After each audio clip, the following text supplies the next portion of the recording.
Everybody, good morning on this, the 11th day of July.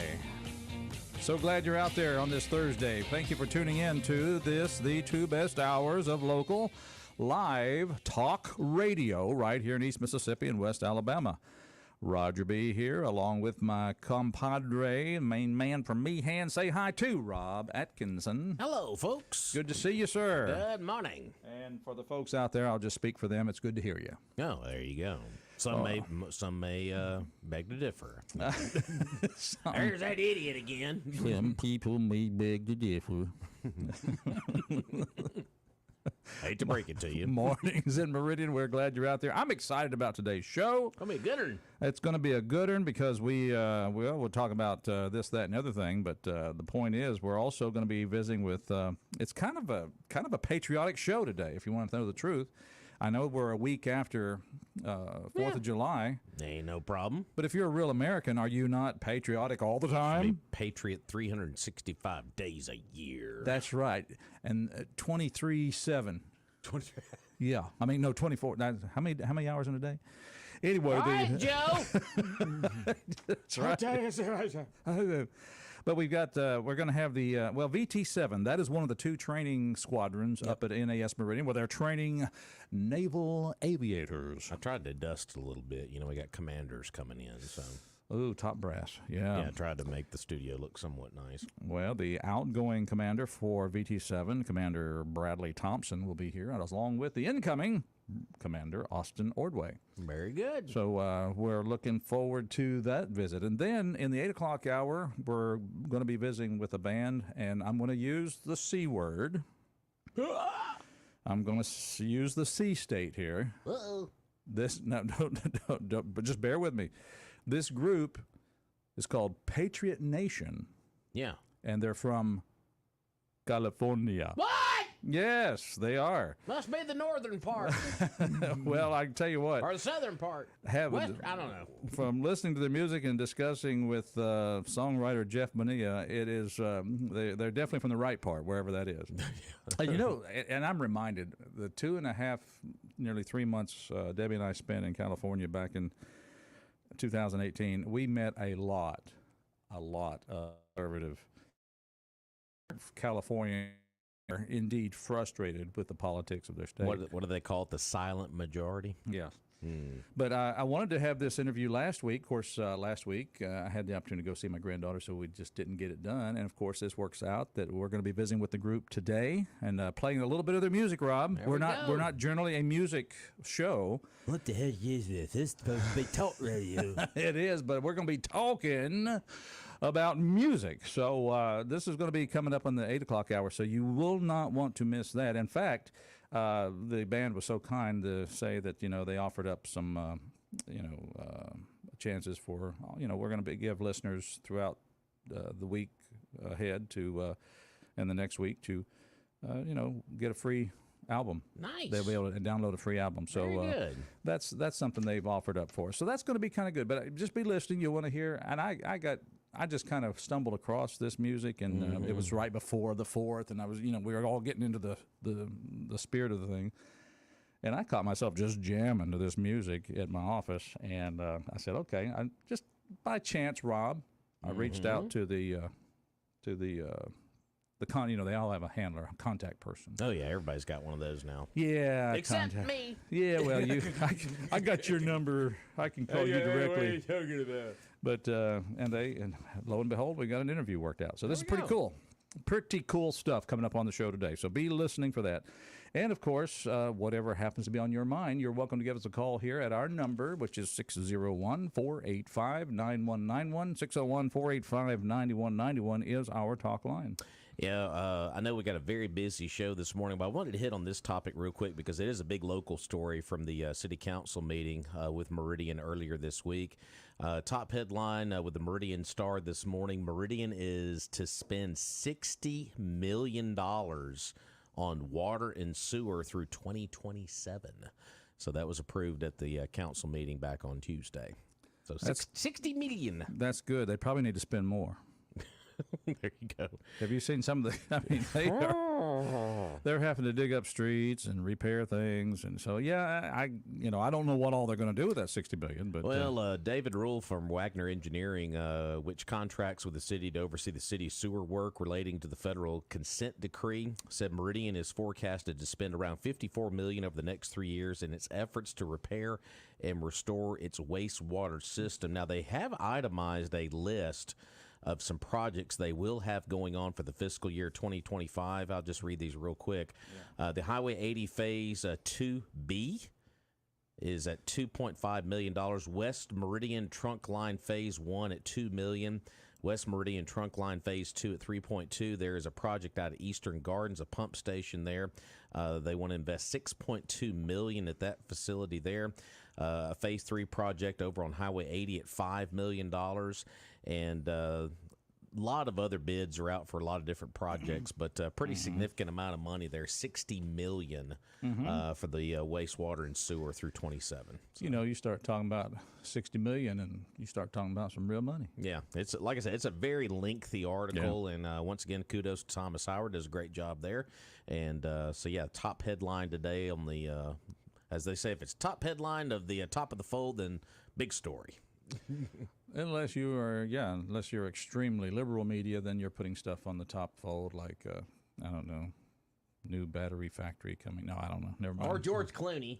George Clooney says, how did he get into politics all of a sudden? Is he going to be running one of these days? I don't know. I do like one of the Democrats made a comment about Clooney yesterday. They were chasing him down in the hallways yesterday. One of them came out of his office and he said, well, so he needs to stick to just being a movie producer and not politics. I was like, oh, so now you feel that way? Yeah.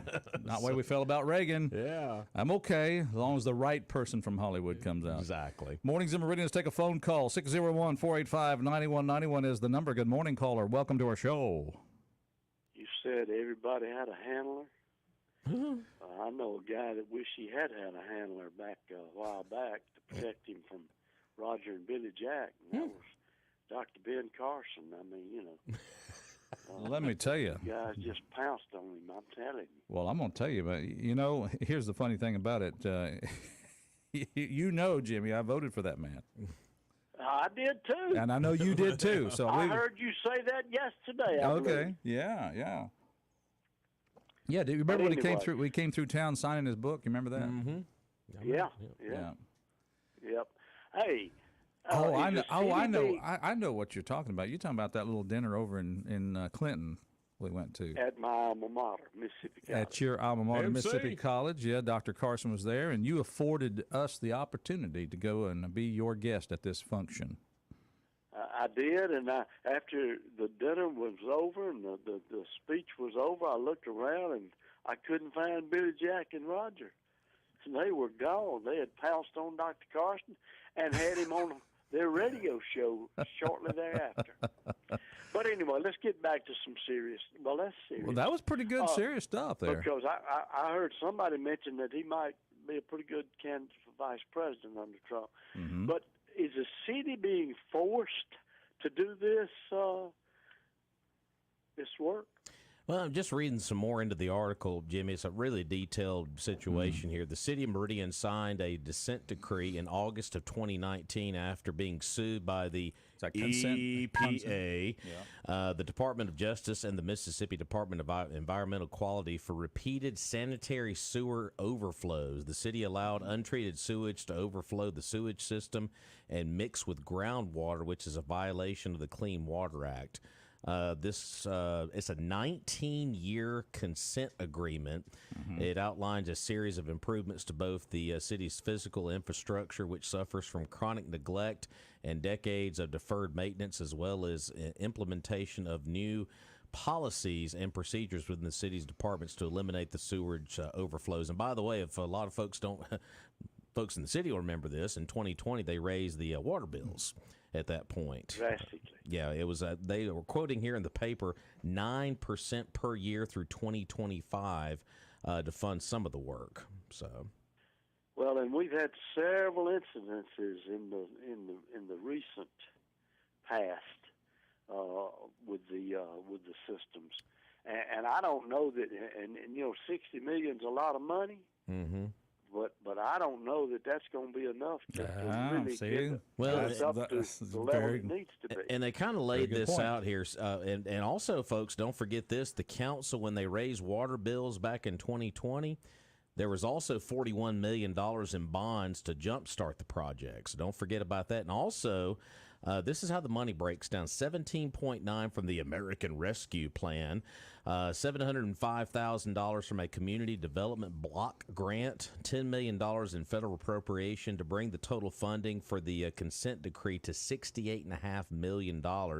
And they're also, the city has another federal delegation. They're underway to potentially secure another $14 million in the upcoming budget year. So $82 million then. Yes, sir. 68 and 14. So, yeah, if they get that 14, then that 60 is going to jump up a little bit more. So, Absolutely. And the key words in that you said were deferred maintenance. I think neglect was in there too, wasn't it? yeah, neglect was in there as well. Yes, yeah, thank you. deferred and absolutely. neglect. Yeah. Now, if y'all want a definition of what deferred maintenance is, you come on out to the house, and I'll show you a few things that I've been putting off around my place. Right. Oh, my goodness. I think I'll pass on that unless you're feeding us. That's what I'm going to do. Well, I know that would be the proper thing to do, the hospitable thing to do. Well, and guys, here's another part of this. Once costs for designing the projects, engineering work, and construction are added up, Wagner Engineering said the city will be roughly $6 million in the hole with its consent decree by the end of the 2025 fiscal year. The deficit will grow to $30 million by the end of fiscal year 2026 and $54 million by the end of fiscal year 27. And that ain't too far away, Sir. some folks. No, sir. That's So for sure. dollars are adding All up right, on this. well, that's interesting information. Yes, sir. Yeah. I knew you were the font of all wisdom and knowledge there, Mayor. Well, I've been reading through it this morning. It's a pretty good read out of the paper, so I got to give Now, Thomas wait a a lot of minute. credit. I was going to say, you giving Rob Yeah. credit for I was what like, Thomas wrote? Thomas wrote come that. on I here. didn't do anything. Well, I would prefer to come to him for the information. Oh, there you go. Oh, okay.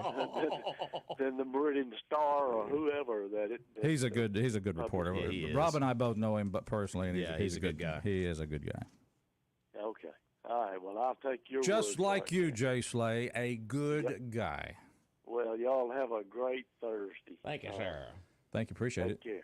Bye. 601-485-9191. Always fun to hear from Mr. Slay. Yeah, deferred and neglect used in there. Well, we've said for years, Rob, that sewer and water is the non-glamorous part of the municipality. I mean, mayors and boards and council, they want to spend money on things that people can see and say, oh, look what we did for you. You can't see sewer pipe. Yeah. And you can't see water treatment. I mean, Well, and let's be fair here. I think the problem there's no roadside area by the, Yeah. by the, it's by an the issue. sewer treatment. It's an issue that has been kicked down the road for how long now? And I know a lot of people look at these figures and they're like, oh my, it's just like, oh my God. But a lot of these areas has been a big time neglect that we listed off and talked about a second ago. The street where my business is located, it was right there. There's been a water leak there for decades. I mean, Yeah. when you have one of the driest seasons, like a couple of weeks without rain, there's still water bubbling up to the ground because it ain't a spring. It's that city water department. I wonder, this goes under Public Works as well, right? That's correct. I try to get David Hodge back on the program. He's been willing to come on here before. So I don't think he'll have any problem as long as his boss says he can. And actually, Mr. Mayor, he wouldn't mind if any of his people would come on the show. I really don't think so. I don't think he'd mind a bit. Nah. So all of you city department heads, be ready because we're going to be looking for you. And the mayor's going to give you permission. He'll give you permission. Come on. As long as I ain't got to come down there, y'all That's go. exactly what he'll say. The mayor says, as long as I don't have to go on there, y'all go ahead and say what you want to. That's right. 601-485-9191. Good morning, caller. How are you? Good morning, gentlemen. How are y'all? Hello, sir. Good, thanks. How much money did you see in that proposal to provide water and sewage for Parcel 1? Let's see, water, sewer to parcel 1. Wait a minute, is that the annex section that is now petitioning to be unannexed? Exactly. It's amazing how that's not mentioned in here. Yeah, imagine that. Imagine that. Good call. Good observation there. Mm-hmm. I encourage everyone who lives in that section to go sign that petition. I was going to ask, how is that process going? I know we talked about it on the show not too terribly long ago, but how is that process going to your knowledge?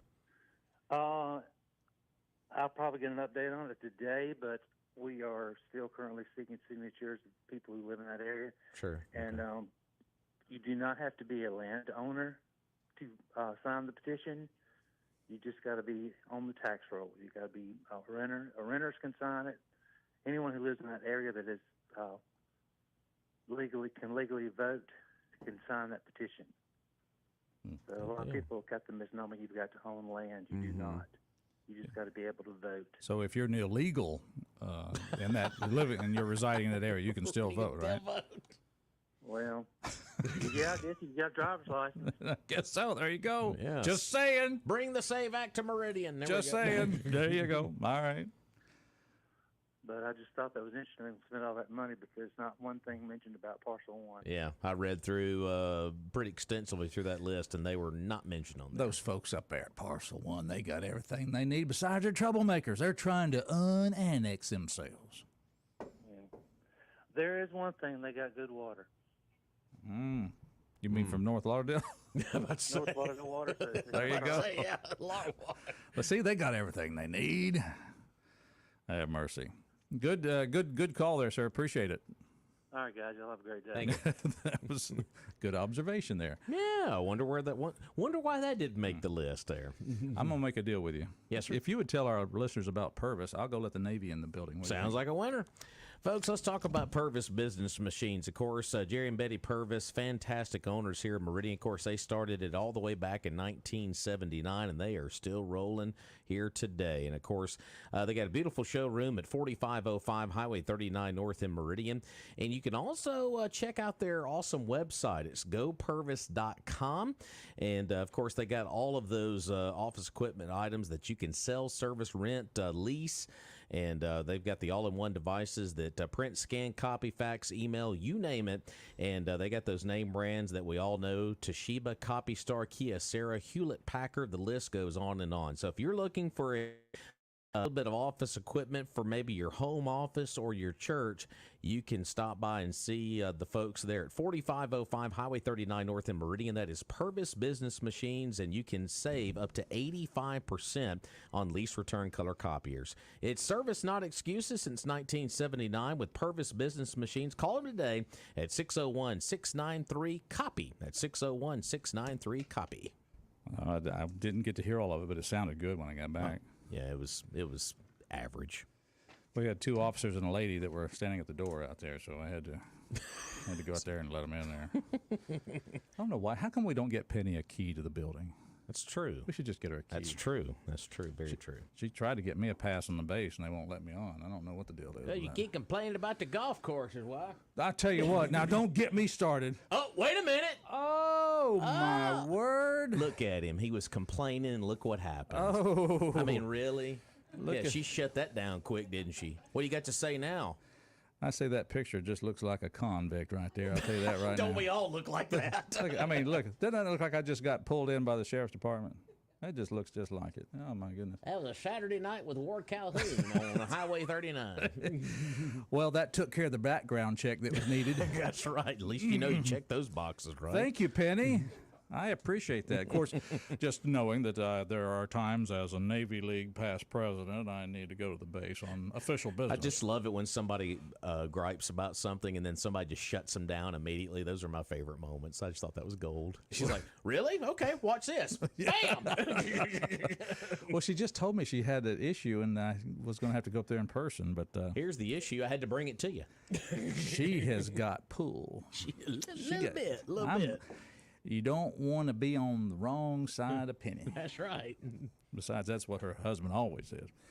Anyway, it's Mornings in Meridian. We're glad you're out there. Coming up on the show, we are going to visit with representatives from Naval Air Station Meridian. They are VT-7. VT-7 is one of the training squadrons aboard NAS. And when you see the white and orange airplanes flying over, they're not just having fun.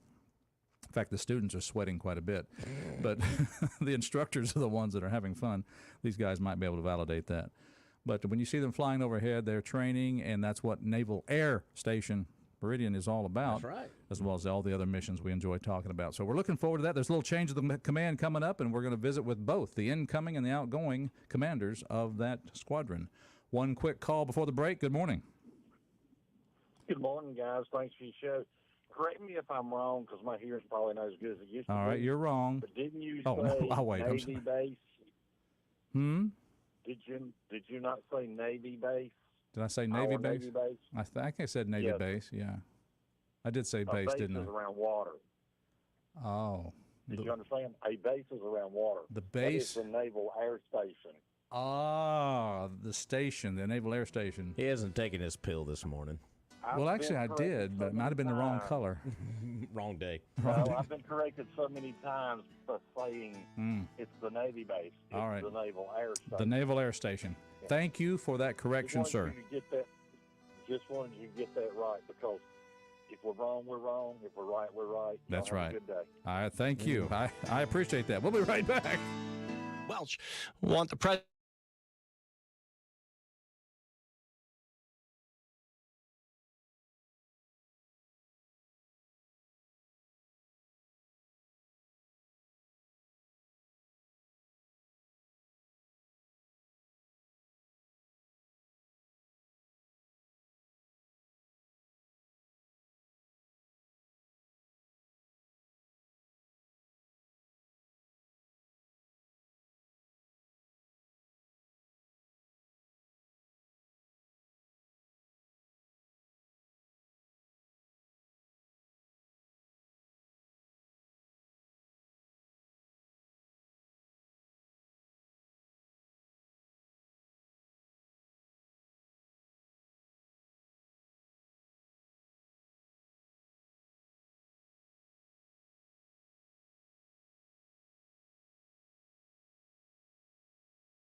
Welcome back to Mornings in Meridian. It is the segment we have about every other week where we highlight folks from Naval Air Station, Meridian.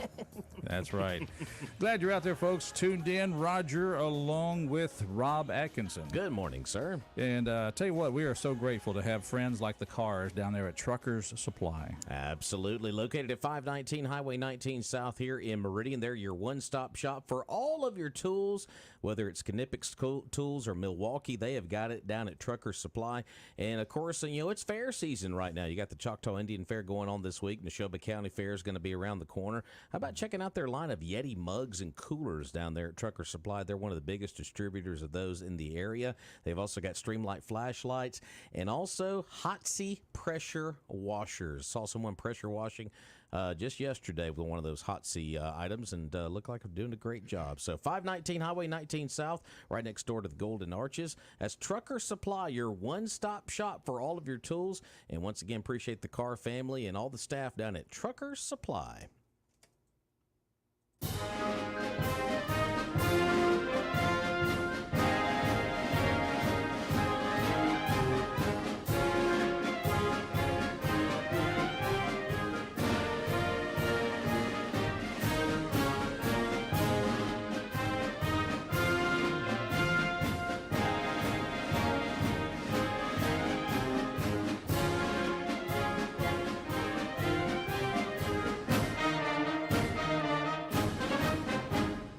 All right, U.S. Navy commanders arriving. We have with us as our guest today, Rob. We have, we've got VT7 Commander. He's the incoming, but he's the incoming commander to the, I guess you call it the person in charge, the head guy, the head honcho, Austin Ordway. Did I say that name correctly, sir? That's right, yes, sir. Come on in here and get close to that microphone and talk with us. Glad you're here, Ordway. And, of course, we also have, he's been in charge. He's handing the baton over. He's giving him the keys to the car. Say hi to Commander Bradley Thompson. Hello. How you Good doing, to be sir? with you. Glad to have you here. Thank you. So VT7, I was explaining that was one of the squadrons, but kind of tell us how that is set up there. VT7, what does that really mean? Sure. VT is short for Training Squadron, so it's number 7. And there are 2 squadrons in our wing. That's Training Air Wing 1. So we are Training Squadron 7, our sister squadron. I like to think a very good squadron, but the second best one in that air wing, in my opinion. And they do the same job down there, have approximately the same number of people. And we both train new student naval aviators and give them their wings here. Very good. And, of course, 2 squadrons. Is there a particular reason why I have 2 squadrons, or it's just the way it, I don't know, is there There's sort some of law? historical context to it. They used to have different jobs, and at certain times in our history, they've flown different aircraft. Right see. now, at this particular time in history, they fly the same aircraft. But it's just kind of a historical context as why there's 2. All right, very good. So as sitting in the, I guess, the big chair, what has been your duties in the last couple of years? Well, the commanding officer of a squadron is basically responsible for everything that happens there. So the mission is, of course, to train students, make them into naval aviators. So everything that comes along with that, including making sure they have a place to sleep and get enough to eat, and make sure that they're healthy, and also make sure that when they go to get trained, that they get the appropriate training. So it's our job, to make sure that the instructors are ready to go and can give them the highest quality training. And I think we do a pretty good job of it. All right. Now, is it my understanding that you've kind of served as the executive officer during this this tenure? Yeah, that's correct. So serving as number 2 to Pancake here. All right. Yeah. Pancake. Yeah. All right. Speaking in aviation, Pancake doesn't sound complimentary, but sounds like maybe a bad landing or something. That's a good guess. That's a good guess. A lot of people want to go that way. Maybe it's just because I like breakfast. Oh, maybe because you like breakfast. I like that. So, Commander Ordway, what is your call sign? My call sign is Truffles. Truffles. We've got a whole menu here this morning. I know. We've got pancakes. We've got truffles. Now, that sounds We're very... a smorgasbord. Smorgasbord. Find something like that in the Navy, right? All right, I got to ask you, Commander, is there a story that we can share behind that, or is this... Keeping it PC. Maybe Okay. we should share the story over a beer sometime. There we go. I like it. True naval language spoken. Yep, absolutely. Later. That's good. All right. Well, first of all, let's find out where you guys when you got your start in your career, and we'll start with you, Commander Thompson. Where did you get started? Where are you from? Farm kid from southeast Kansas. Parsons, Kansas was the closest town to us. Wow. Went to the Naval Academy, and then actually came through Meridian back in 2007, 2008 to get my wing. So I was a student in VT7 as part of my flight school pipeline, and then bounced around many squadrons after that. Perfect. Ended up back here.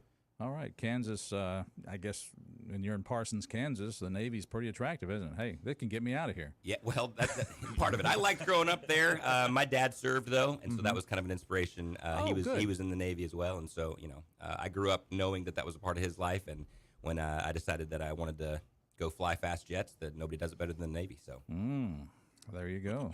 So very, very good. So from Parsons, Kansas, and of course he ended up been through Meridian twice. So I get to ask you a fair assessment. What do you think of our community? I love Meridian is great to the squadrons, to the air wing up there. I came through here as a student, felt welcomed. Same thing as coming back in this tour. The community really does. You can tell that the community really does appreciate the work that goes on up there.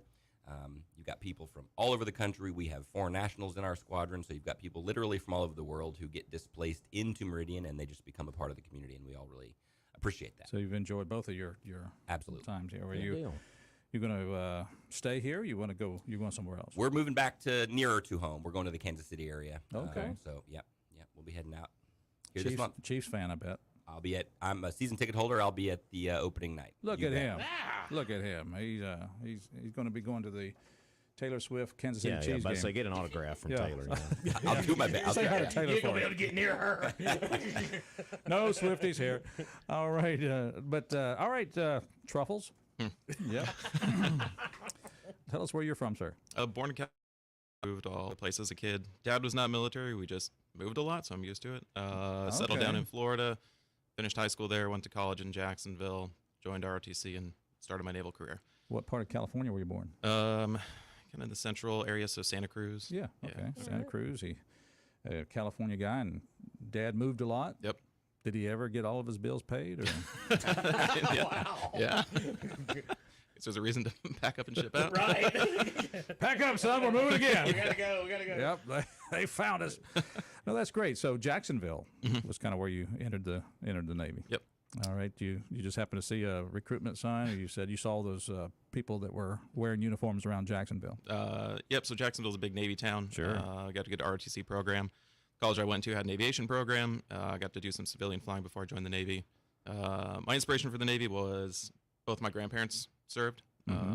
Dad's dad served during World War II. My mom's dad served both in Korea and Vietnam. So he was also a pilot. So he started teaching me to fly when I was 14. I got the bug pretty young, and then the rest has been history. So Being a civilian pilot, I know when that bug hits you, it's something. Very few things you know as a child that you're going to do when you get older, but when that bug hits you, you know you're going to do it. So good on you.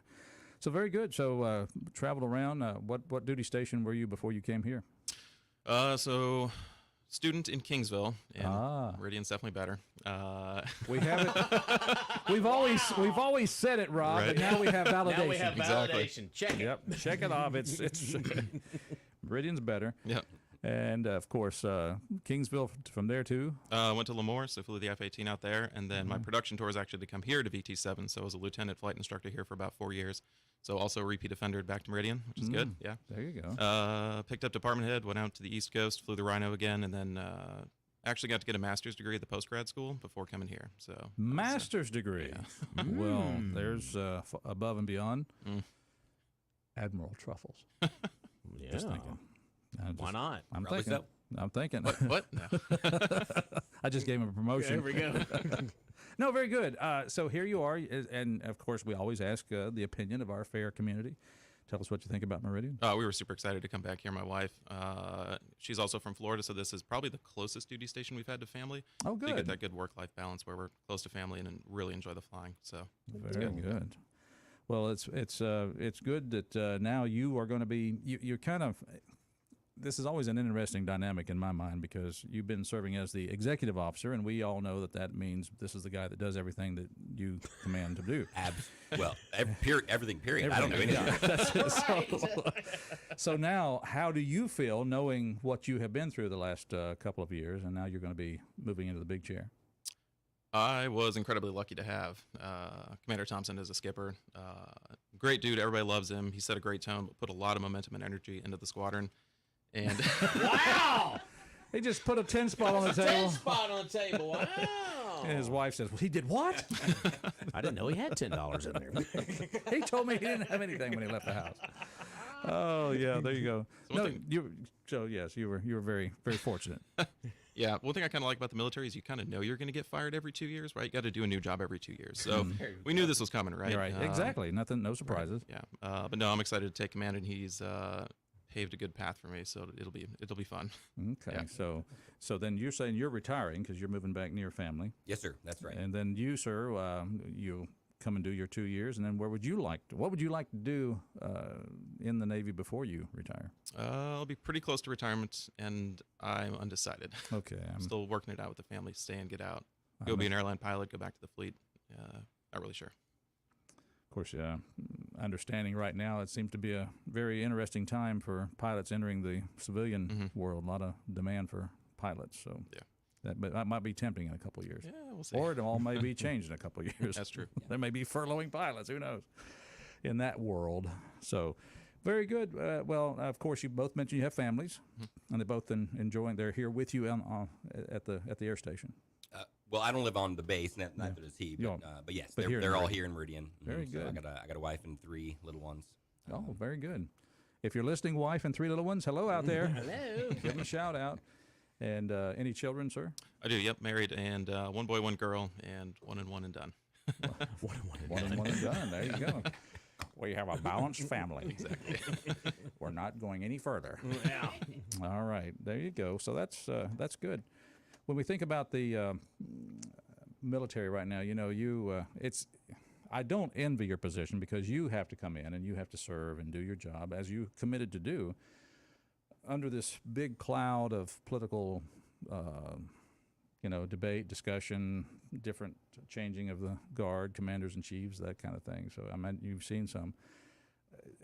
How does that work? How are you able to compartmentalize as officers in the Navy when you have all this noise out here in the world? There is a lot of noise, honestly. Though from the beginning, you serve the position, not the person. So the commander in chief is exactly that, and that is ultimately the person to whom we and all of our bosses report.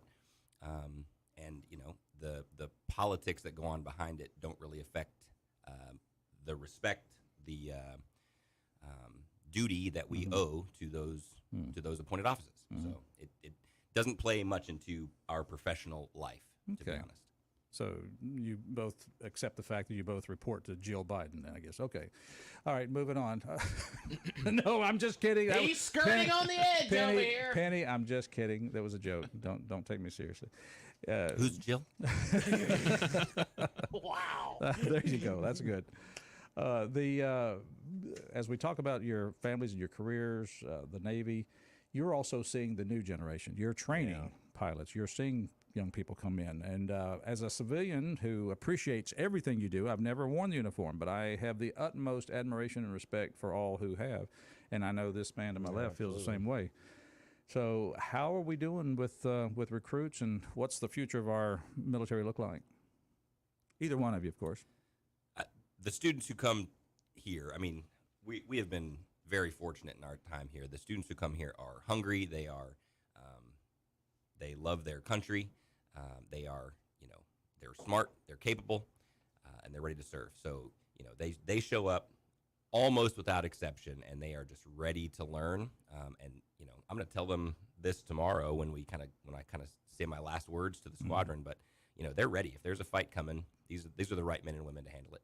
Excellent. That's good to know. And any addition you want to make to that observation, Commander Ordway? As the generational gap builds between me and the young ones coming in, right? We keep getting older, but the students stay the same age, right? So, Nice. All right, McConaughey.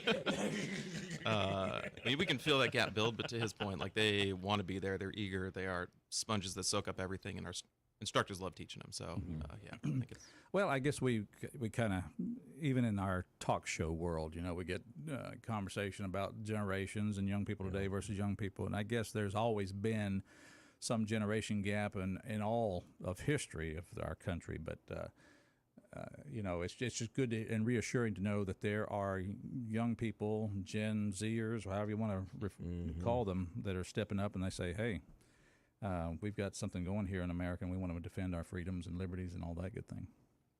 It's comforting to hear that. Yes. Well, I mean, it's just the technological side of it. I know you guys have seen that advancement over the years. I mean, these students that are coming in are just probably so much more advanced than probably any of us could ever imagine, probably. They've got they've got advantages coming in that we didn't have, and it's a different world. Yeah. In terms of their attitude, there are plenty of people out there who are ready to, sure, wear the uniform. That's good news. Now, when it comes to, some of the stories behind, I know that there's things that you could tell me, but then after you tell me, you'd have to kill me. I get that. So I know you're not going to tell me those stories. But some interesting things that happened to you in your career flying, some just maybe emergency that you survived and can talk about, or an interesting incursion with enemy forces, anything that might be of interest to our listeners. I'll take a hack at it. We were, there's been a couple of times in our careers where both of us have operated sort of near bad guy country, and there's sensors on the airplane, and once or twice there have been times when I could tell that if the wrong guy pushed the wrong button, that the enemy sensor was looking at me. So that's an interesting feeling when you're flying around in the South China Sea, or when you're flying around near the border of North and South Korea, for example, and then your sensors are indicating to you that someone on the other side of that border has their eyeballs looking at you. That's an interesting feeling. That's Luckily, they never did push one of those buttons. Yeah. That's like, oh, okay, I'm Yeah. I'm being viewed now. All right, I'm being liked. Yeah. Not by the right people. I'm being liked as a target. Yeah. Oh, just click. Yeah, right. How about it, Commander Ordway? So kind of going through my career, just looking back, it's kind of that epiphany that how much trust we put in people with these $100 million aircraft. So kind of looking back when I was doing combat missions in Afghanistan, and I'm 26 years old, and I'm leading another 25-year-old, hundreds of miles into country with weapons, and like being asked to, do the country's bidding. So it's a lot of responsibility for some that I consider pretty young. So when I see the students here and kind of, thinking about that training, I might try to kind of convey those stories to them and give them a little taste of what's coming up. You know what I mean? So, yeah. It's and they need to hear that, because they kind of, they'll be experiencing things and reliving things themselves, and they'll enjoy that relationship. As we think about the different places that, there's the idea that some people come into the Navy, and we've had students come in and they talk about all the wonderful places they've been, join the Navy, see the world. Remember that old spot? But of all the places you have flown and been, what seems to be kind of outstanding in your mind is hey, pretty cool place. I'm glad I was there. You want to go pancake? Well, join the Navy, see the world still, I think, totally applies. I mean, the Navy sent us all over the place. Right. So I've been very lucky to go. What stands out is like, hey, this is a pretty cool place. The thing that comes to mind for me, just because I spent the most time there, probably in terms of a foreign nation, was I got stationed in Japan. The Navy has a forward deployed air wing, and so I was able to be a part of that wing for several years. And I loved living out there. It was hard to be the exact opposite time zone from all your family and everybody but living in Japan, getting to experience that for a few years was a really cool experience. Oh, that's awesome. So kind of reflecting back, we've had the peacetime and the wartime operations, right? So Fifth Fleet is kind of something we've done several times in my career. But the one that was interesting or stood out was we went into Russia's backyard a couple years ago and did some high north operations off the coast of Norway. That was just very different flying. 60-mile-an-hour winds in the landing pattern, and choppy seas, and the deck's moving up and down 20 feet. So it's very challenging conditions. That was probably some of the toughest flying I've had. Wow. Yeah. So yeah, I'm picturing it because I know there's a certain cable you're supposed to catch on the carrier and all the rest, but you're able to snag that on a pitching deck. Yes, sir. Wow. That's why it's real flying, isn't it? That's why we're the best. Mm-hmm. And to all of my Air Force friends listening, that's who I was talking to. Our call, Yeah, I know exactly what he was doing. Our call-in number is 601-485. There you go. Rob made reference to technology, and I know that things are in the process. They're evolving in the Navy. It used to be, keep your eye on the ball, fly the plane, catch the cable. Is there automation that's moving in to take place of that? Are we going to require less of our future naval aviators? I would never word it to require less.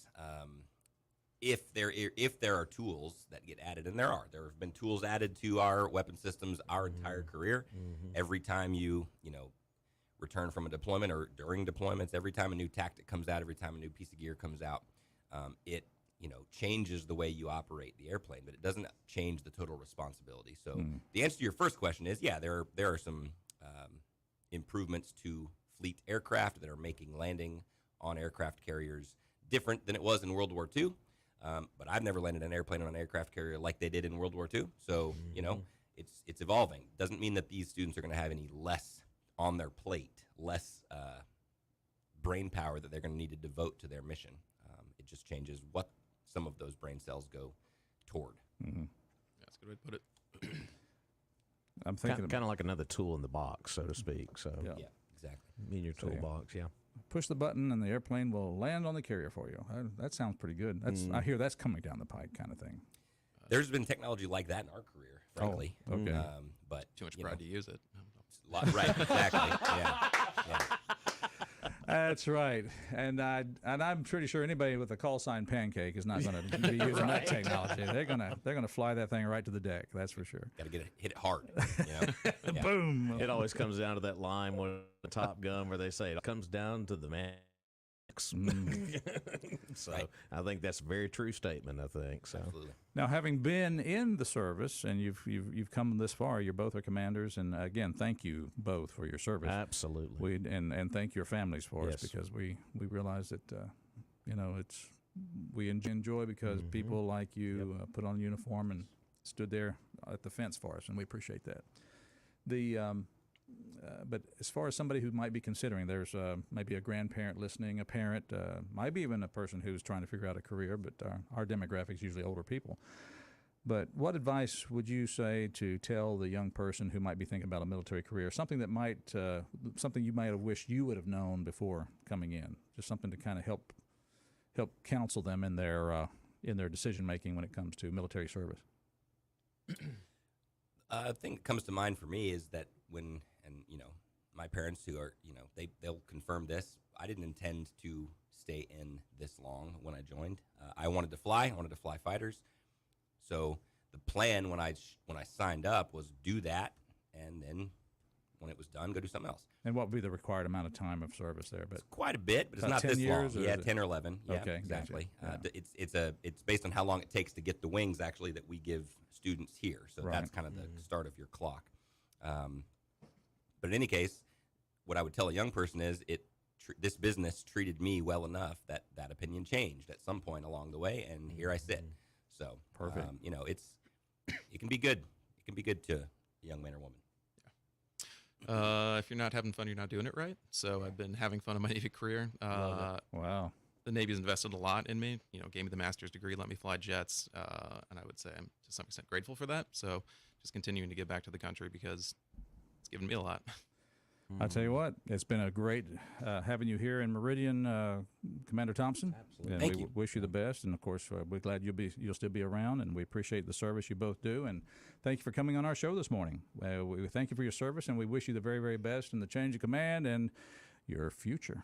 Thank you for having us. Thanks for having us. We appreciate it very much. We will take this break, and when we come back, just be aware we're going to be continuing this patriotic idea, this Yeah. patriotic theme. Yeah. We're going to be talking with Patriot Nation. Their music is I don't know. I like it. It's good stuff. I want you to kind of hear it and see what you think. That's right. And we'll have a visit with the band members in the next segment. So stay with us. We'll be back with more of Mornings in Meridian.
right, welcome to Mornings in Meridian. Thank you for tuning in to this, the second hour of the two best hours of local live talk radio.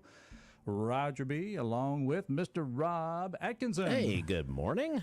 Started our segment a little bit differently here, Rob. I like it. Because I'll explain that in just a moment. But first, let's give a big thank you to the folks out there at Doc's Toyota for helping make this show possible. Absolutely, folks. And they're located right there on Highway 16 West. Like you're headed to the Choctaw Indian Fair this week. Of course, that's going to be going on through Saturday. And you can also shop online, docstoyota.com, for new and used inventory. Fantastic service department there at Doc's. They're open right now till 5 o'clock. Or you can swing by. They're open hours on Saturday, 8 until noon. Of course, they got all those new Camrys, Tacomas, 4Runners, Tundras, Priuses, as Charles Frazier likes to say. Yeah. Pre-owned selection offers everything from those beginner cars to the top-of-the-line luxury. They've got them there at Doc's, and fantastic sales staff, just top-notch all the way around. So go by and see them there at Doc's at Highway 16 West in Philadelphia, or call them ahead of time at 601-600 3786. That is 601-600-3786. And once again, that website, docstoyota.com. You hear us say it all the time. There's no deal like a Doc's deal. All right, Rob, I mentioned to you just briefly a couple weeks ago, I was looking for I was just looking on YouTube trying to find, I was going back trying to find Paul Harvey's. Paul Harvey? Yeah, you remember the one where he did the If I Were the Devil? If I Were the Devil. Love doing the Paul Harvey thing. But I stumbled upon a new release of an album that has a song by that title, If I Were the Devil, and I listened to that song, and I was jamming in my office listening to this song, and I said, what is this? So I started investigating. Come to find out, this is an album that has been released not just a couple of weeks ago or 3 weeks ago, and it's called The Promise of Freedom, and it's by Patriot Nation. And we are blessed to have them on our show this morning. And so let's go to the phones and welcome Jeff, Charles, and Georgie. Hello, gang. Hi. Hey, Good morning. Hey, good morning. Good morning. And we mentioned that we kind of used the C word on our show. We said that this group is out of California. Yeah, that's true. We are. I like that. Like it. Yeah, it's true. Okay. Yeah. We are. Welcome, team. And let's just go with the introductions here. First of all, it's Patriot Nation. That's I've been talking with Jeff Bonilla. Am I saying that right, Jeff? Yes, that's correct. And tell us a little bit about you, sir. Sure. I'm a former law enforcement and also been semi-professional in writing songs and music for probably 40 years or so. Wow. And right now currently have working with a publishing company, academic publishing.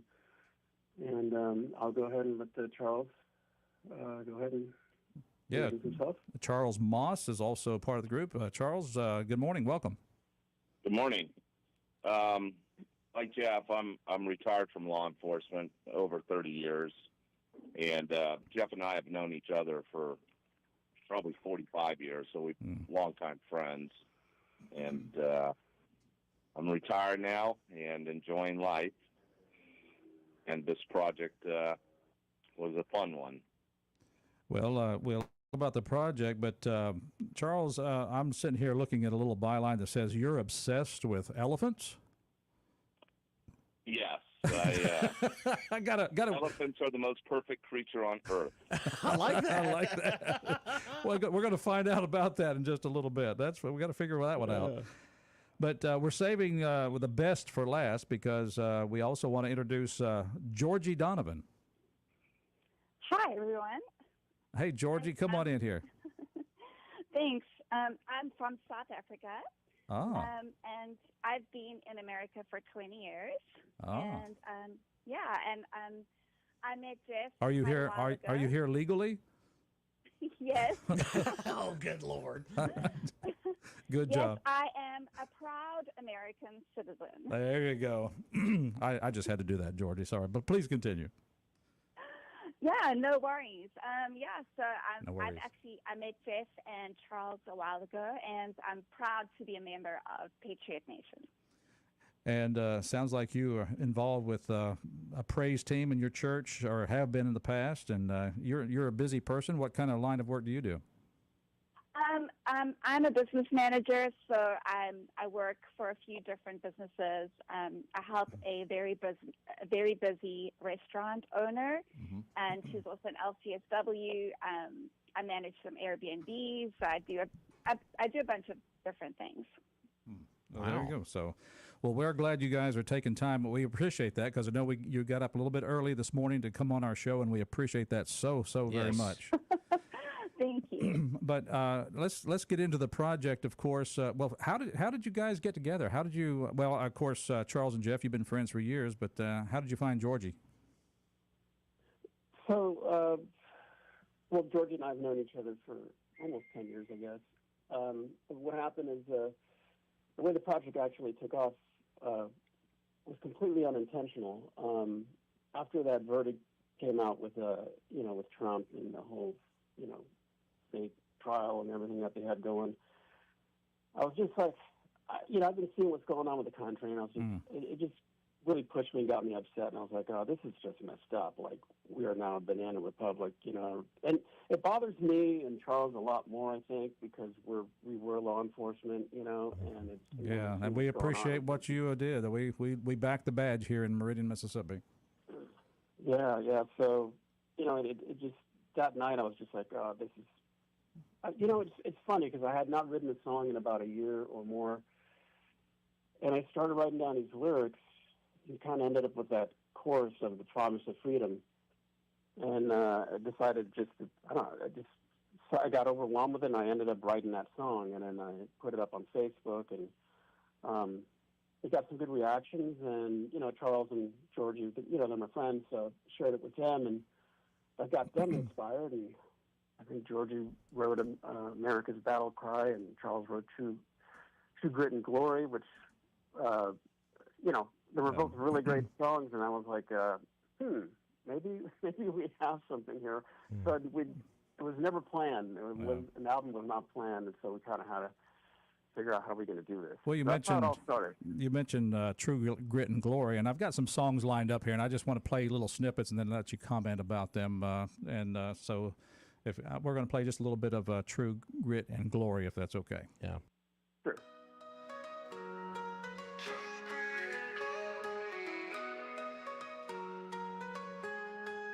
From the rolling hills to the open plains, where the heart of Dixie proudly reigns, with a spirit strong and a will to fight, we stand together shining bright.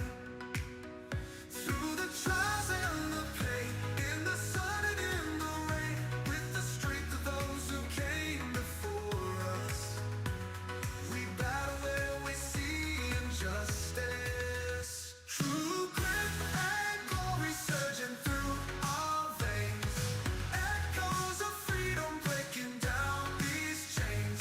With stars and stripes we tell our story of a land that's built on true grit and glory. All right, there's a little bit of True Grit and Glory, and I was jamming to that song after I discovered you folks, and of course I had earbuds on. I was in my office, and if anybody would have seen me, my head was just a bobbing. But Charles, tell us a little bit about Grit and Glory, True Grit and Glory. Well, I'm somebody that has always taken an interest in American history. Yes, sir. And as Jeff said, we're kind of entering an age of little dark times in our country right now. And I started reflecting upon how the country was formed, with all the good, bad, and everything in between. And our forefathers basically had some true grit and glory building this country, from the Revolution to, the Civil War, obviously the Greatest Generation, World War II, the Industrial Revolution. And it was just something that, the American spirit, I think, is getting lost a little bit. People don't appreciate where we came from. So kind of in my heart of hearts, it's like we need to find that spirit again, that American spirit of being a one nation and just build the country to how great it really could be. Well, speaking of remembering where we come from where we came, I guess would be the better way to put that. Jeff, you mentioned a song called The Glow of Freedom, 1776. I want to play a little bit of that right now and just have your comments about some of the things you've encountered in relation to this song. This is called The Glow of Freedom Light, The Glow of Freedom's Light, 1776. Here it goes.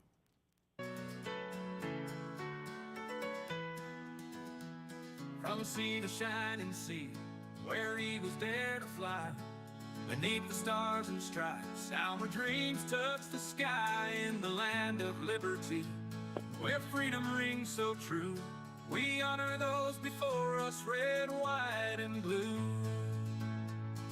The commandant's heroics, at Lexington they stood, militiamen in Concord, defending what they could. Their courage and their spirit in freedom's early dawn, the fight for independence forever marches on. We stand together, one and free, on this day of history.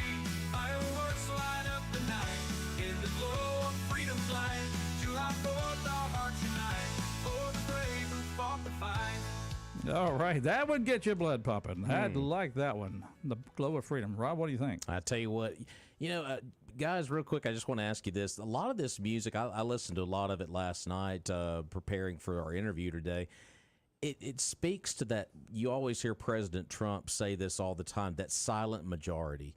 A lot of this music to me is kind of that battle cry for the silent majority in this country. And guys, that really hit to my heart last night when I listened to a lot of it. Oh. Yeah. Yeah.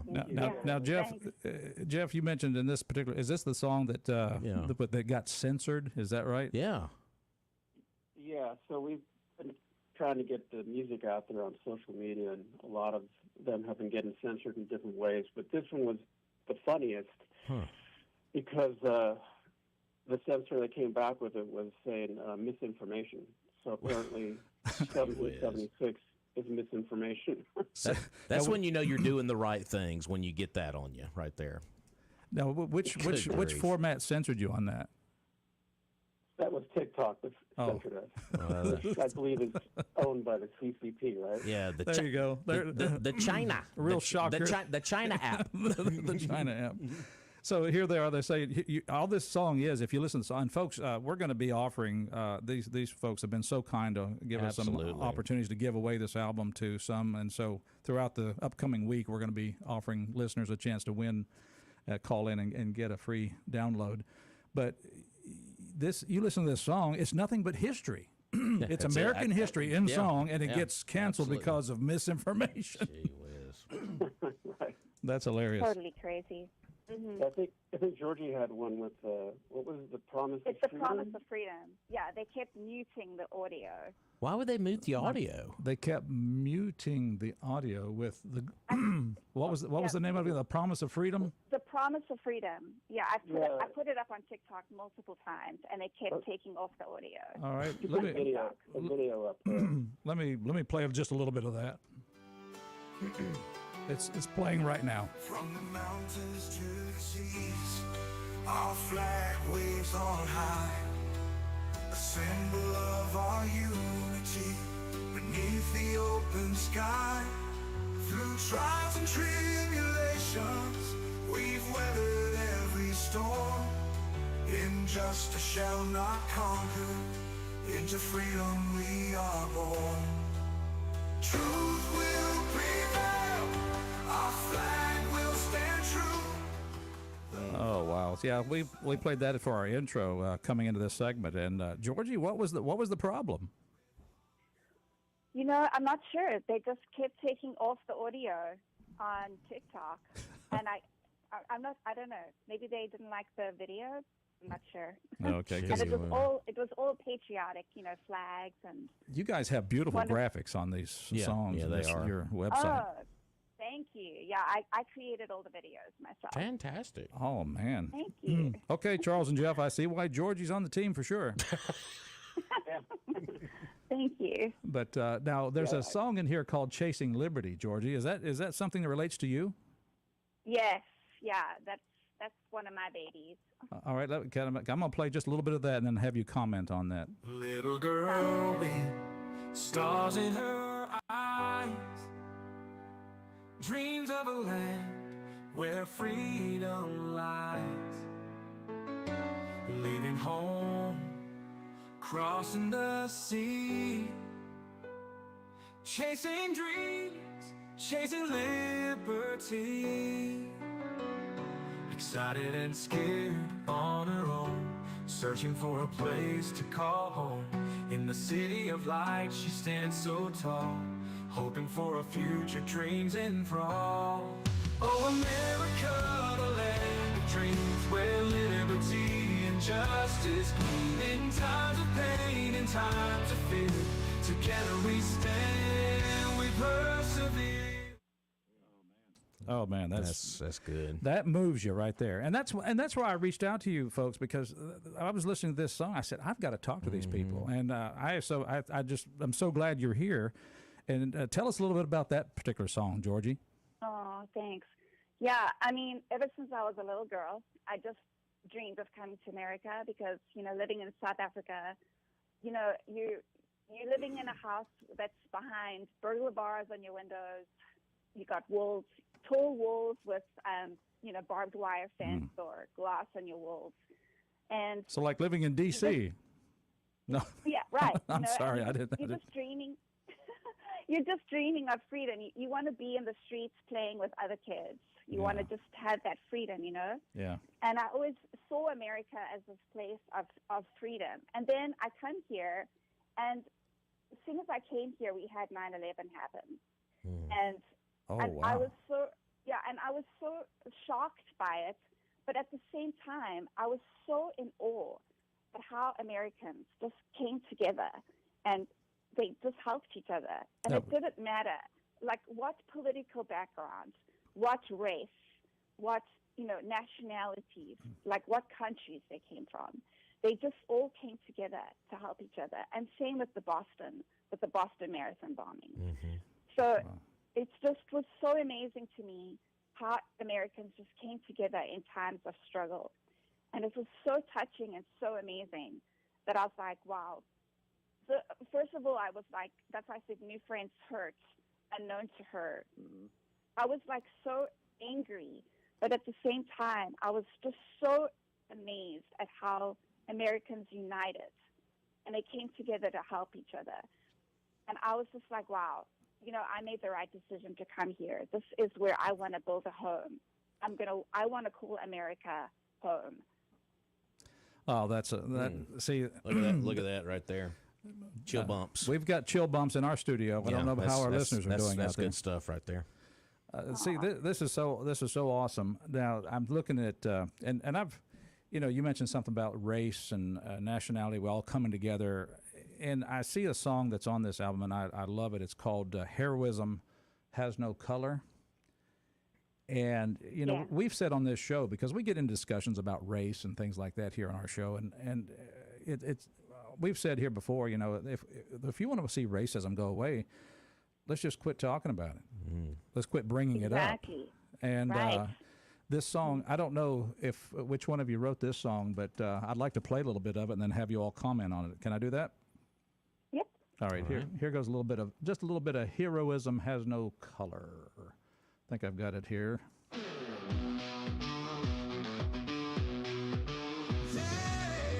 Hey! In foreign lands so far from home, where the battle lines are drawn, they stand as guardians of our peace from dusk till breaking dawn. With courage in their hearts they fight for the freedom we hold dear. The medal of valor on the chest, a testament to their fear. Heroism has no color, it knows no creed or race. Beneath the flag of freedom, they all take their place.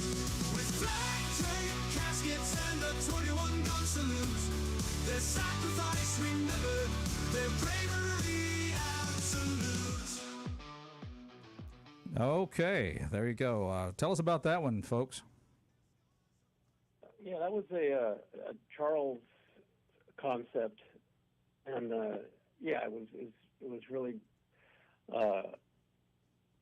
just a great concept that he came up with that we worked on. Mm. But what I wanted to say really quick before I forget is that what I like is the fact that we try to not only capture moments in history, with some of the lyrics, but also moments in music. We have a little bit of different music going on throughout. Some folk, some pop, a little bit of country, and even like a little bit of reggae with Digital Warriors. Just trying, because America, everybody loves all kinds of music, right? That's one of the things that we love, and so we were conscious of trying to have some different influences from a musical standpoint on that. But I'll let Charles go ahead and talk about. But to your point, I noticed that about the album. There's a style for everybody. Mm-hmm, it is. We have a classic country station. We have a classic hit station here in our group, and people who listen to these stations would appreciate this album for sure. But go ahead, Charles. Yeah. So. Heroism Has No Color is basically a homage to the men and women who have won the Medal of Honor throughout the nation's history. Mm-hmm. And when you're in combat, the man or the woman next to you, it doesn't matter what their race, creed, and color are. You're fighting for your brother and sister, and you're fighting for your country. So all the little social issues get thrown out the window. Yes. Because you're comrades. You're one people. And, through history, we've had people of all race, creeds, and colors fighting for our country, for our liberty, laying down their lives. Mm. And it just seems to get into a point that you made, earlier. If we stop talking about race, racism goes away. Yep. Thank you. And we all bleed red, and kind of that's where the concept came from. Thinking about some of the historical events in our country, 9/11. The firefighters and the police officers, they were all, black, white, Hispanic, Asian. We had people coming together. Doing some really heroic things, and nobody cared about who you were or where you came from. Exactly. People cared about other people. Exactly. Yeah. Okay. And it's kind of interesting because when it comes to the political spectrum, we've seen it all. But it just so happens that you folks, I take it you live in the is it the Los Angeles area, or do you all live in different places, or where you live in California? Yeah, I'm in LA. Okay, LA. I'm in the San Francisco Bay Area, and yeah. Charles is in Sacramento. Yeah. Okay, so I'm sitting here, and as I'm listening to this album, and by the way, folks, I will tell you, as soon as I heard this, I just went ahead. I don't buy music very often. Yeah. I'm in radio. I don't buy music a lot. Right. I just downloaded the whole thing right there. I bought it. I think that's the burning question with a lot of folks. This kind of music, and it's three folks that live in California. That's what I was going to get. Yeah. How do your neighbors view you out there in L.A. and Sacramento? Tell me how that life is for you out there. It's like being behind enemy lines. Wow. especially when you live in Nancy Pelosi's district. So here you go. Oh God. I hit a nerve. Look what you did. Look what you did. I actually, when I first got on Twitter, I didn't know too much about it, I saw everybody ripping on Trump and stuff, and I thought it was kind of a free for all, and so I made a few comments on Pelosi's feed, and it resulted with me getting a call from a special agent in Washington D.C. Are you serious? Wow. Yeah, Rob, we might be in danger now. Rob, here we've got. Come on, well, come on, bring it. Come on. Oh, a special agent from Washington, really? Wow. Okay. Yeah. All right. Capitol Police. They basically do monitor Yeah. everything going on. But it was a good conversation. You know, he knew I was former law enforcement. And he's just like, you know, you can't say stuff like that. but guys, I imagine though there are a lot of folks that live in that state you are in right now Absolutely. that feel the same way you do, but they stay silent a lot. I imagine.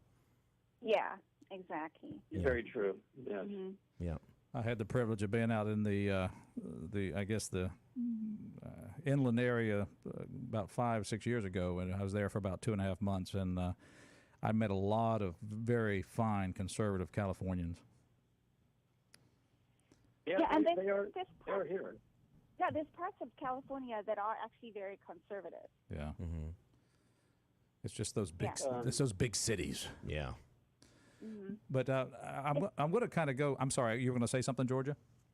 You know, and I was going to say, this is for me why I jumped onto the album, is because I'm the eternal optimist here. Ah. And I wanted to, I kind of like had this vision of wanting to bring both sides together. You know, I Nice. saw, you know, we're like Charles said, like we are in such a dark time in America, and I feel like, you know, even the Democrats, like the left, you know, people on the left are wanting to jump ship. Mhm. Like I was a Democrat. I saw myself as a Democrat. Uh-huh. And I jumped ship. I walked away, as they say. You know, there's walkaways. Yeah. Many years ago, and I saw this as an opportunity, you know, to bring people together, and to let Americans know that they're not alone. You know, like with everything happening to Trump right now, I was really mad, like really sad for what they've been doing to Trump. But it's not just Trump; it's MAGA. It's all conservatives. Look at what's happened to January 6th, that they're still in, you know, political prison, you know, so to speak. And I thought this was an opportunity really to bring people together.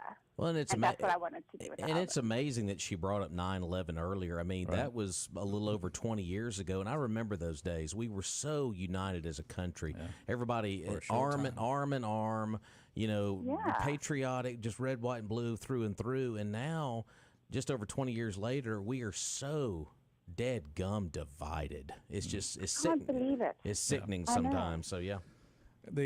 It's funny you mentioned, and again, you obviously, if you get this album, folks, you realize that you are kind of, as you said, you know, to quote another songwriter, Georgia, you've kind of looked at life from both sides now. But this album probably is going to come across quite partisan because you do actually mention fake news and Donald J. Trump in one of the songs. So, have you had any blowback from that? We did. Yeah, I think we had. Well, I think first of all, you know, "If I Were the Devil," that got censored for sure, and then Oh, I love that song. yeah, and then DJT, "In for the Win," that was just, you know, a little homage to Trump and No, everything he's can gone through. I play a little bit of that one, the DJT for the win?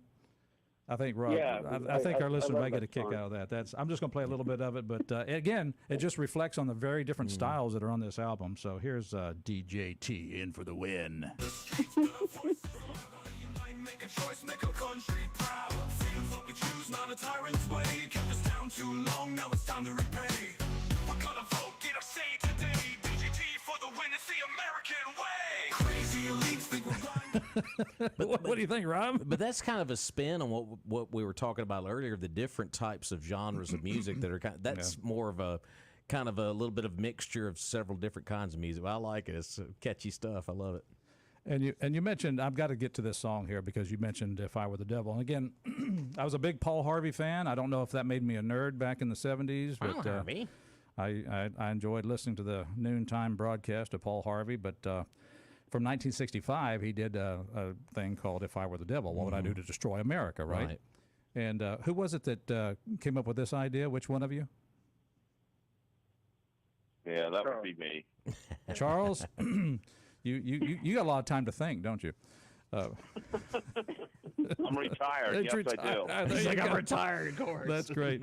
But here are the words. Paul Harvey would say, if I were the devil, I would do this and this and the other. And then it goes into, here's the words of the song. We once stood strong, a nation free, a beacon of bright for all to see. But shadows grow where light once shone. Our republic lost, the dream is gone. Judges wear the robe of kings, twisting laws, deciding things. Activists in courts, their voices loud, turn our liberties into clouds. And then the chorus comes on. If I were the devil, I'd divide the land, whisper lies and confusion, and make nefarious plans. Pay off politicians and fake news too. Our republic is slowly slipping out of view. Wow. Then I like the way that verse 2 begins. Paul Harvey warned, his words so clear, if I were the devil, all we'd fear. I'd take the youth and sow deceit, teach them lies, and make truth retreat. I want to play a little bit of that, okay? Can I? Oh, yeah. You always got to get permission in the radio business, right? That's right. But this is what I heard. This is when I first got introduced to this group, and this is what I heard, and I was jamming. Great. We once stood strong, a nation free, a beacon bright for all to see. But shadows grow where light once shone. Our republic lost, the dream is gone. Judges wear the robe of kings, twisting laws, deciding things. Activists in courts, their voices loud, turn our liberties into clouds. If I were the devil, I'd divide the land, whisper lies and confusion, and make nefarious plans. Pay off politicians and the fake news too. Our republic is slowly slipping out of view. Paul Harvey warned, his words so clear. If I were the devil, all we'd fear. I'd take the youth and sow deceit, teach them lies, make truth retreat. Morals fade, faith cast aside, injustice spreads. You kind of get the idea there. That one's jamming. That one, if you're driving and listening to that song, you probably increased about 10, 15 miles per hour on the freeway.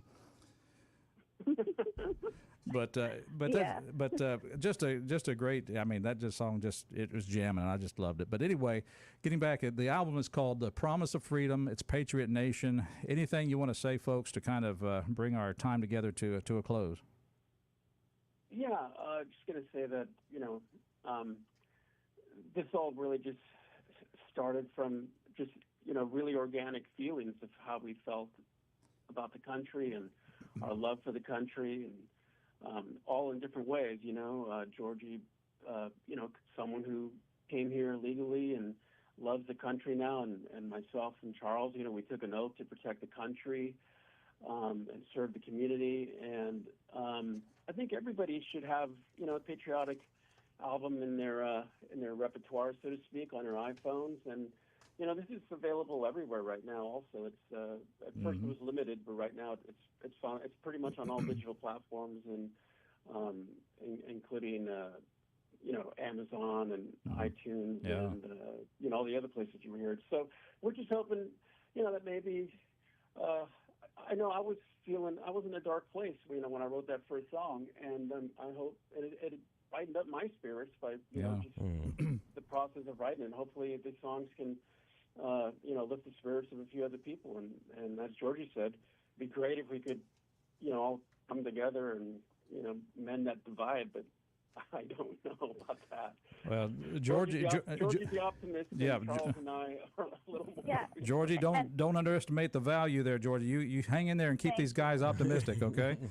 Now, if I can, yes. Can I just say, if I can just say to everyone out there, it's okay to feel your feelings. You're not alone, and this album is great just to remind you why you love America. It's going to give you hope. This is an opportunity to unite the country however possible, because, people on both the right and the left, we all want change, and this is an opportunity to bring us together and to make America great again. Ooh, come on, let's give her a hand on that one.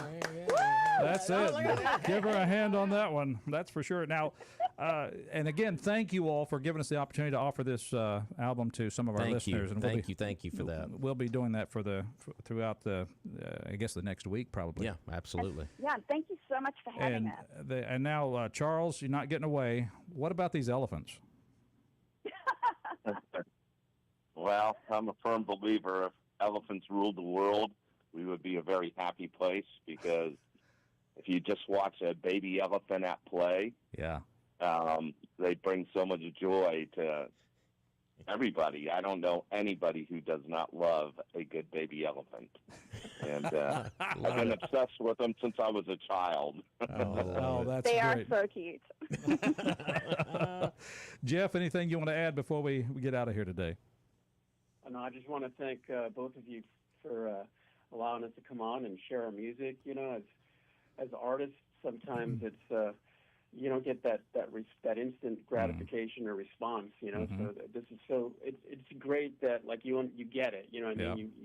You read the lyrics and you understand where we're coming from. So thank you so much. Well, really appreciate it. you've got fans here in the South and in Meridian, Mississippi for sure. So. Aw, thanks, guys. Yeah, you mentioned Dixie right off in one of your songs. That's so right. Thank you for That's that. right.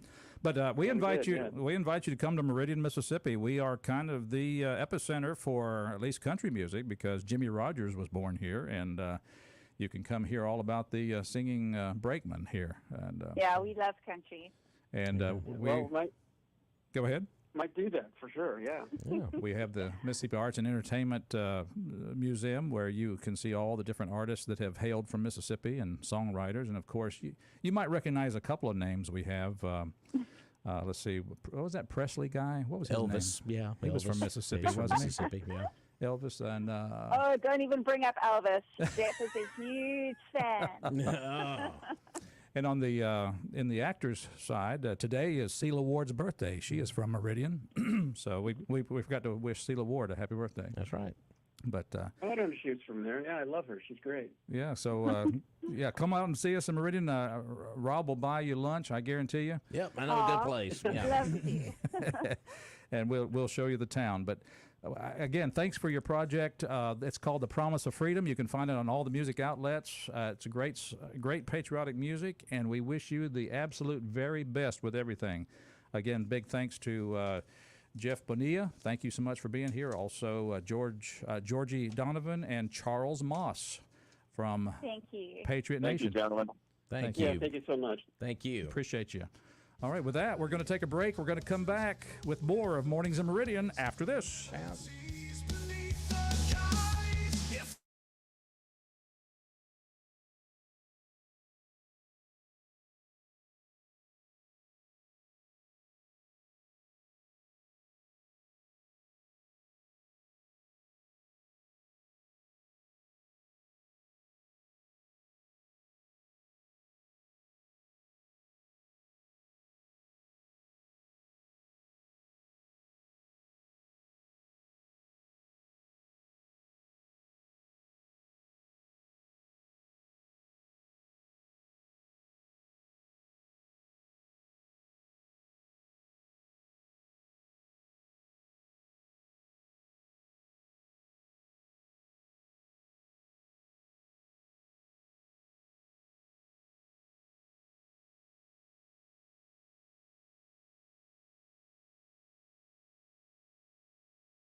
a world that's so divided, can we find the light?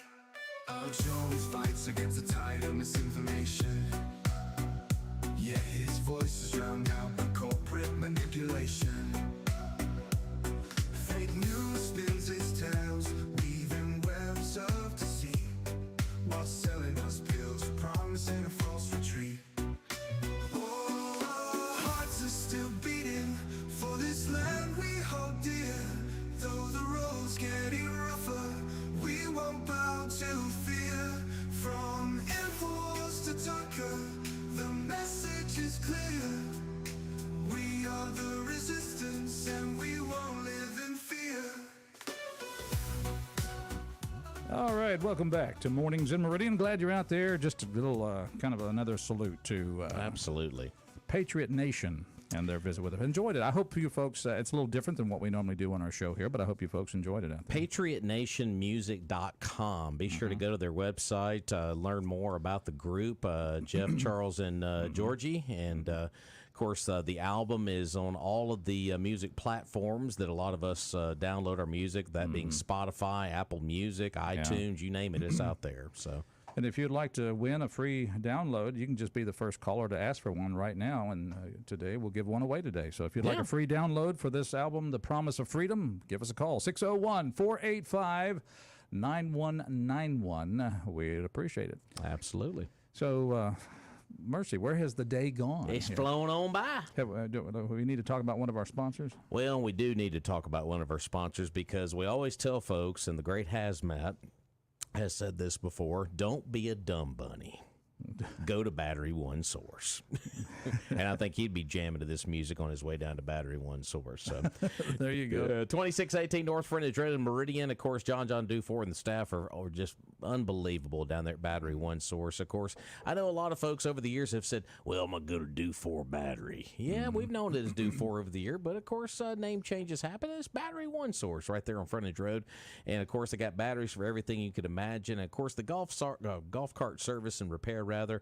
And they've also got a cell phone. If your cell phone's broken, they can fix that up too with a cell phone facing. So they're open right now till 4:30 right there at 2618 North Frontage Road in Meridian. Or call John and them ahead of time at 601-693-1500. That's 601-693-1500. Go by and see the folks. Now they're just the best in Meridian. That's Battery One Source. All right, it's Mornings in Meridian. Let's take this phone call. Good morning. Welcome to our show. Good morning, gentlemen. Hello. It's our Mr. man, Mayor. Mr. Mayor of Sucalina. I'm looking forward to get one of those records. Oh, did you want to download this thing? Well, I can't download it. I don't know how, all that stuff. I didn't know if you had a copy of it there I could pick up or just how. Yeah, you'd have to download this on your computer. We have the code that you can put in to download that on your computer. But I bet you could find somebody to do that for you. Yeah, I could get my daughter to do it then. All right. Well, listen, we know how to reach you, so we'll get an email address from you. Have an email, right? No. No. I don't even know how to use a computer. Well, here's what we'll do. We'll call you after the show and get your daughter's email, and then we can send it to her. That's wonderful. Yeah. Great. So we're gonna put you down for being the first one to receive a download of. So you must have heard the segment, Benny. What'd you think? Oh, absolutely. I think it's absolutely amazing, marvelous, beautiful, great. Isn't it amazing that something good actually comes out of California? Yay! There you go. We can say there's hope for the state of California. Did I understand one of the guys did say that they had received a call from the feds about this song? Well, it was one of the guys that lives in San Francisco, and he had got onto Twitter and something. I don't know if he was making some comments on Nancy Pelosi's feed, and he lives in Nancy Pelosi's district, and one of the Capitol Police got in touch with him. So, No, he criticized some of those thieves up there and get Well, away with it. you know, I'm thinking here we talk about some of the censorship they received in their music and the comments like he did. We obviously do not have free speech as we were intended to have in our country. You know what I'm going to go back and do? I know we got a few folks that watch our show on Facebook. Yeah. I'm going to go back after the show today and see if they censored any of the music from this group. Which we had permission from them to play. Which we had permission from them to play, and we'll see if that happened or not. And if I had to bet, maybe so. We'll see. Really? We'll see. And, of course, that just reinstills my confidence in the ability to be free in our great land. Absolutely. Free speech. I was just thinking about the guy that was,